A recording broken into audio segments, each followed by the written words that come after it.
നാളെ സ്വപ്നത്തിൽ മാത്രമായിരിക്കണം, പ്രവൃത്തി ഇന്നിലും. അതായത് നാളെയെക്കുറിച്ച് പറയുമ്പോഴും ചിന്തിക്കുമ്പോഴും എല്ലാം സ്വപ്നത്തിൽ മാത്രമായിരിക്കണം. പക്ഷേ നിങ്ങളുടെ പ്രവൃത്തി ഇന്നിലായിരിക്കണം.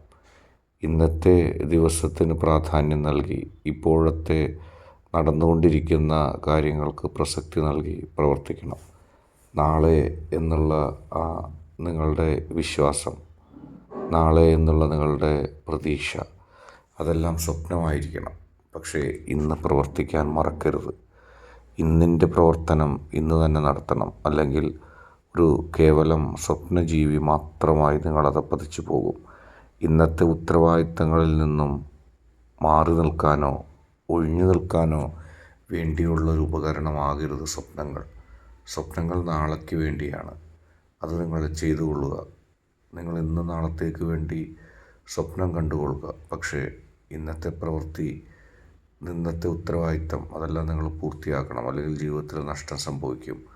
ഈ വീഡിയോ ഇഷ്ടപ്പെട്ടാൽ തീർച്ചയായിട്ടും ലൈക്ക് ചെയ്യുക, ഷെയർ ചെയ്യുക, നിങ്ങളുടെ കമൻറ്റുകൾ രേഖപ്പെടുത്തുക. ചാനൽ സബ്സ്ക്രൈബ് ചെയ്യുക.